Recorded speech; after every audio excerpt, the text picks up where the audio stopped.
Hey guys, it's Deltia from Deltia's Gaming, and I'm back with the Templar DPS build, the Radiant Harvester. I told you I'd make one, and this time I proved myself wrong. The Harvester, the Radiant Harvester, can really pump out the damage single target or group. It's the Templar build that can sustain in a group setting for a long time and has a lot of sustainability. I'm proud to kind of go over this build, and I'm really using a lot of new gear sets that are powerful in patch 1.5. So let's get started on the Harvester, the Radiant Harvester that is, and see what makes it so special.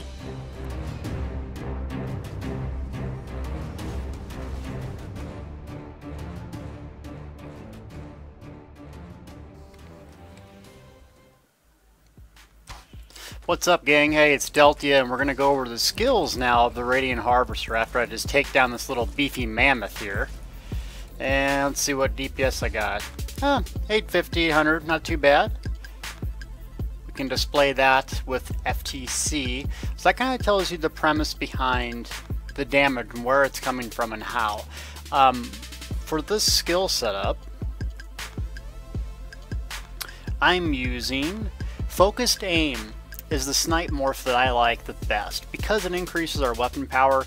It marks the target too, which is actually good for parties and soloing and knocking down the same target, and you can hit it from further away. That's not too important in PvE. PvP might be beneficial, but it's a low stamina cost, 1 second, and can hit like a truck. When this crits, you're looking at about 1300 damage, so I really like this. This gets the target debuffed or buff you so your weapon power hits harder, so that's why I started off with that ability. Now, next thing I like to do is Venom Arrow. When I say weave, I weave a light attack with the Venom Arrow, so it's kind of like a heartbeat. Dun dun, dun dun. So light, venom, light, venom, light attack, Venom Arrow, like a heartbeat. Dun dun. And that's kind of where a bulk of my damage comes from. You see I pulled this up. Venom Arrow and light attack were actually the highest two abilities, and it didn't crit very often. My light attacks don't, which they usually sometimes get at 550 at least. And these didn't even crit at all. With a little more crit, you're looking at a lot more damage, so it just depends on that. Now, another really great ability is Scorched Earth. I didn't understand how good this was until Erlax and Zazu from my guild, Entropy Rising, kind of told me about it. It's really 11-second dot damage over time that you can place on the ground. So let me show you a little bit about this. There's a reason I didn't cast it during that fight. So, marks the area after it shoots the arrows there for a few seconds, and then it keeps burning. As you can see, this actually lasts for 11 seconds. So it's a couple seconds longer than Focused Aim. So what I like to do is debuff them, but the reason I use Venom Arrow first is I want the poison damage to take for my gear, and also I want them to get in position. So like, for instance, if I tried to did a snipe here, then do it, well, they're out of the range, right? Most likely they're not going to be in this area. So what I like to do is let them get in position first. Now, I'm soloing this guy right here, but in PvE, usually there's going to be a tank that takes him on. But I like to do Focused Aim, Venom Arrow. Once they're in position and not moving, then I put a Scorched Earth. The priority is getting Scorched Earth and Focused Aim on the target at all time, because these dots and these rolling damage is going to add up significantly over time. Bar 4. This is my flex spot, Acid Spray, and this is those poison damage and snares enemies, and also does damage over time, which is really important. I consider this kind of the weaker version of Impulse for the bow, and the bow is my primary bar for this build. I really like it. It's versatile. It has a lot of range, so I'm not up in front of the enemies taking a lot of damage. It's meant to peel back and nuke people. Consider this a flex spot.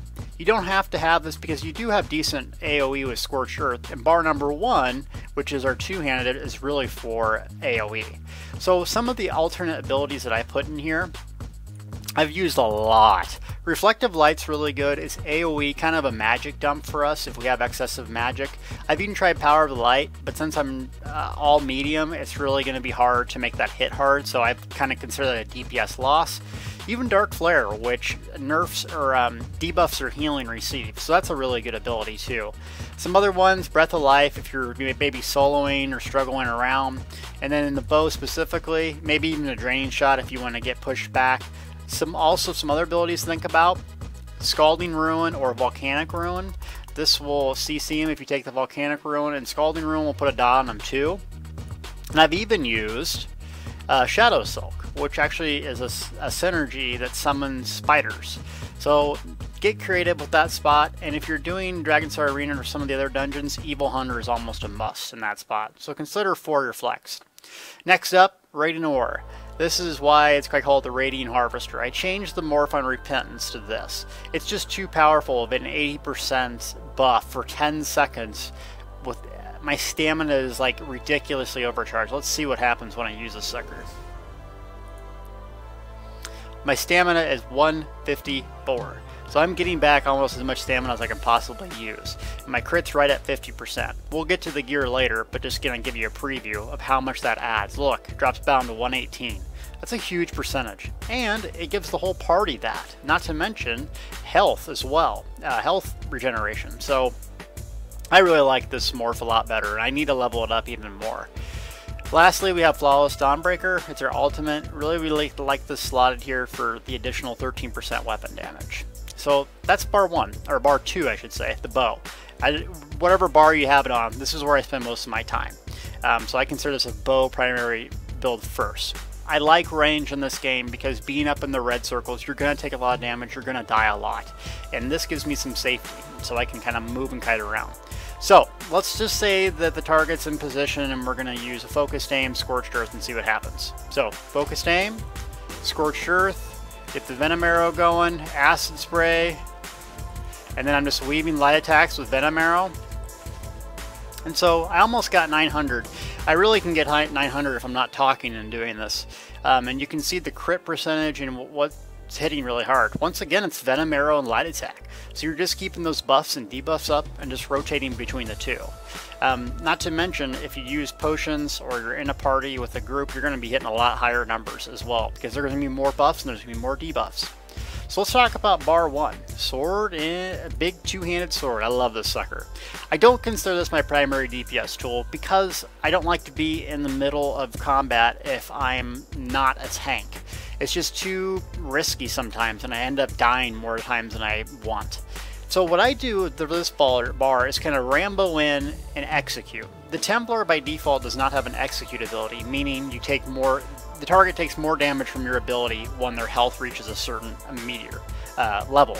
In this case, it's health for us. So I like to do Critical Rush. I consider this a must ability since it's not my primary bar. I really keep a lot of range. I need to get in there with a leap, and this really lets me do that. Plus it automatically crits, so it does a lot of damage. That's my stamina based ability to leap in. Number 2 is kind of like your flex slot on bar 1, Breath of Life. It's a really powerful heal, but it costs 440 with using like pretty much all medium armor. So it's not that advantageous, but for me, if I'm soloing around or I'm in a group, I think that once in every 10 ability heal might save the party from wiping. So I like to bring it. You can use Solar Barrage here or a bunch of different other morphs if you want to get more damage. And the two-hander has some really good abilities that people like that I don't care for as much. You can do Uppercut, Wrecking Blow, Momentum you can take into a Rally, which gives you a heal and it increases your damage by a huge amount. So really up to you. I like the heal just because it saved me a lot of times. Card. Your AoE damage bread and butter, and it also generates ultimate and a bleed, so it's a really good ability. So leap in, carve their faces off. But before you do that, get your Blazing Shield up. Now this is kind of a heavy magic cost as well, and we don't use this as a damage tool, more of a protection tool.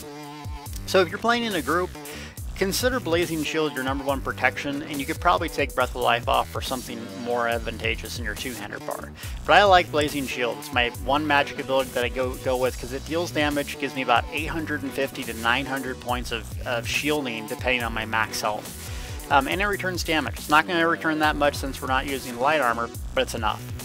A Reverse Slice. I took the different morph on this because I like the AoE splash damage, and if you're clearing a bunch of mobs, spamming this on targets will nuke the other ones sitting by it. So I like this more. You could go with the other one, Executioner, but this works for me. So I like to Rambo in on this guy. Rambo in, Blazing Shield, carve, and then execute. So let's just go take down a mammoth with this guy. Now I'm not very good at the two-hander, so I probably will not get crap for numbers. Blazing Shield. Now if this was my main tool, I'd probably do a heavy attack into a Wrecking Blow. Get my Blazing shield up. Now it's an execute range. Light attack, execute. Light attack, execute. And so I only got 500 damage, which is not good. But what I use it for is an executing. And especially the higher HP the bosses, let's say they have 200,000 health, when you leap in and execute, that's going to boost a lot of your damage up. That's how I use it. Now, the final build in our bar is Solar Prism. It's the Nova morph that I like with the powerful synergy. The key thing here is it's offensive and defensive. You're going to deal damage for 9.6 seconds, but the enemies in that area take 30% less. So you can use this offensively and defensively. If you're about to die or everyone else is in your party, drop this. Remember that it has range. So you don't have to drop it right here. Drop it on the enemy. The enemies that you hit, when you hit them, will take reduced damage. So let's say I got my healer off here and he's in trouble, he or she. I'm going to drop Nova on him and go hit Peel and help him out. So that's how I'm going to do this. So think of Nova offensively and defensively. It's not just an offensive tool. It's actually a defensive one, and a really good one, as you see my meteor drop. So that's kind of a good segue, after we talk about abilities, to go over our gear and see why I'm going for all these dots damage, because there's a reason.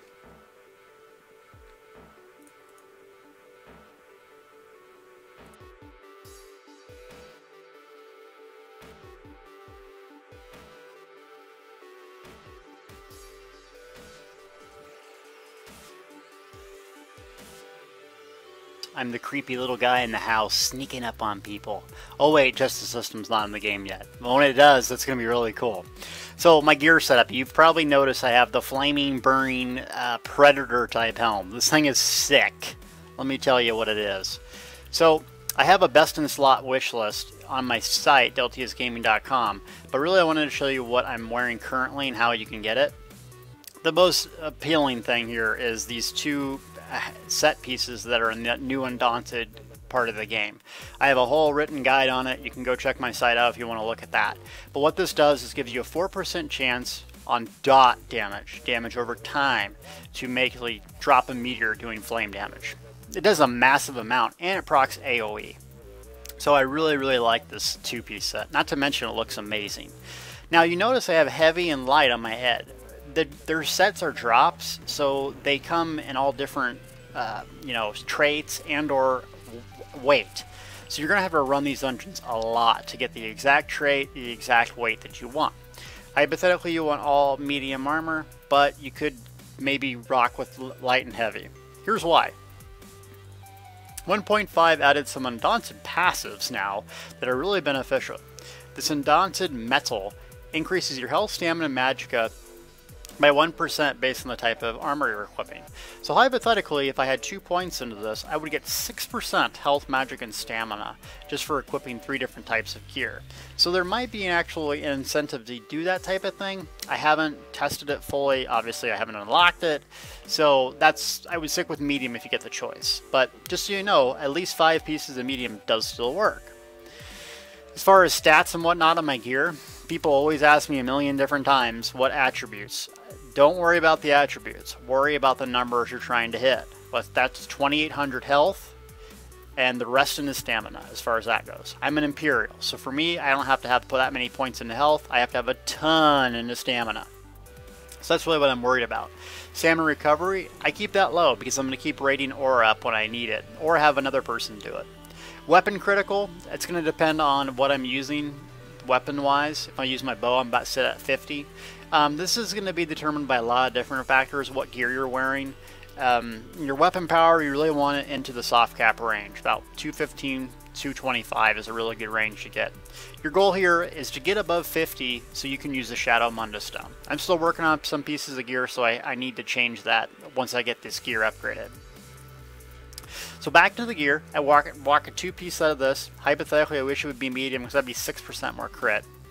And then I do a 5-piece Hunding's Rage. Now, that's on my gear right here, including the weapons. That adds a lot of weapon critical, but until you get the headpieces, you could probably rock 4 Hundings, 4 Night Mother's Gaze. Don't quote me on that. That's about 16% critical.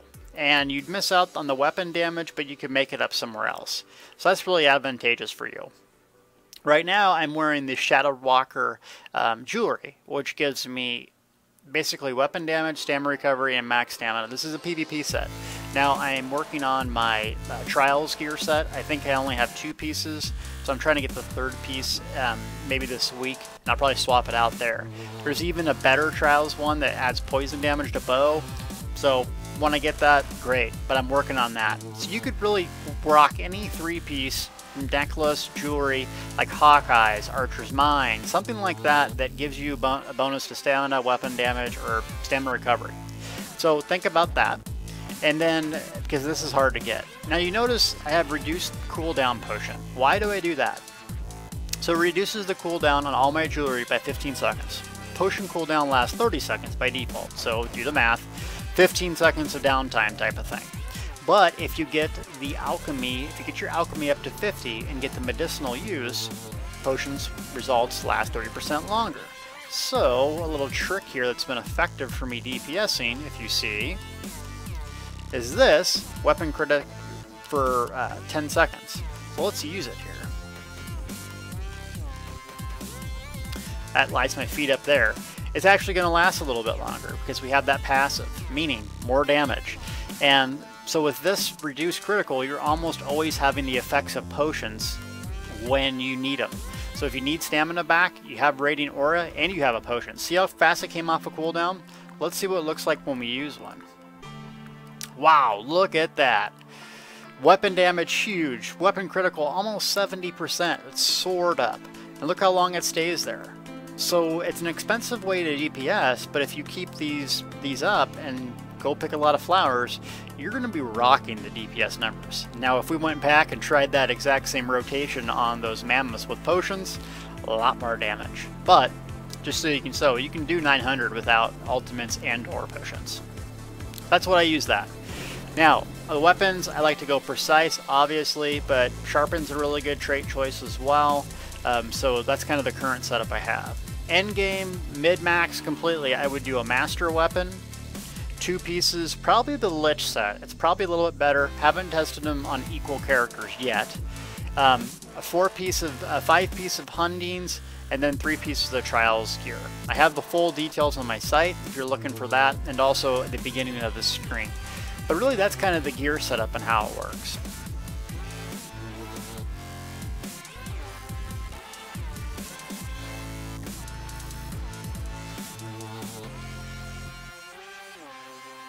We're at the beautiful Spellscar area, which is the new grind area now. Probably the best way to level that I've found in game, which I have a video on. And the reason I wanted to bring my little guy here is I get a lot of questions on the site. What about me? I'm level 15. Can I do this build? Well, you can't exactly, but you can kind of modify a lot of different things, you know, for what you're trying to do. This build here really sacrifices a lot of survivability or solo ability for group play. You're kind of using this build in terms of, I have someone designed, designated to heal me. I don't have to worry about it. Now I have to get out of red, not be stupid, but at the same point, I'm going to have a little pressure because the tank's going to take off the ads, someone's going to heal me. But if you're soloing or leveling, that's probably not going to be the case. There's a few things you can do while waiting to get those high-end skills. For instance, Puncturing Sweep. Really, you can take the Puncturing Sweep morph from Puncturing Strikes, and that's going to heal you based on damage done. So you can start out with the two-hander and get some self-heals right away. You're also probably going to want to go a lot of magic, maybe 5 light, 2 medium, until you get some of those other passives in the medium tree, make it easier. A lot of the Templar skills are really magic intensive. And then you can even get another leap that's magic based. So you can go really heavy into magic until you get the hang of the class or the system. I really recommend bow to start. The reason why is Draining Shot. Once you get this, you can punt enemies back. With only the 3rd ability, it's easy to get. So you can punt enemies back, keep them at a distance, that way you're safe. If you can't get that right away, you can always go Piercing Javelin. This is another knockdown, knockback. So you can get the Binding Javelin, or if you want to do a little more damage, Aurora Javelin. Keep enemies away from you. Only charge in when you're ready to. Once you get level 15, you're going to get 2-hand, maybe 2-hand, and a bow. You can go Resto Staff for lacking the heals. But really, the Templar is made to solo. You get the Breath of Life heal right away, and you should be using that immediately, because not everyone gets that self-heal.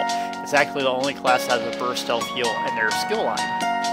Well, Dragon Knights I guess do, but you get what I'm saying. Even consider using this ultimate remembrance and or practicing contagion, which basically heals you and your party around there if you're struggling to survive.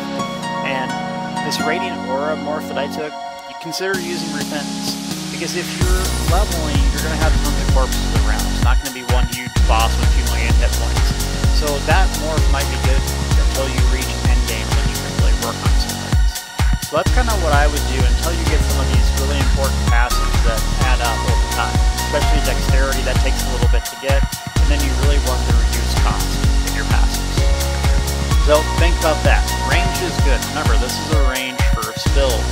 I like it because I'm not in the red, I'm not dying needlessly to different things. So, I appreciate you watching this video, and let's go see what it does here on one of these little spell scar packs here.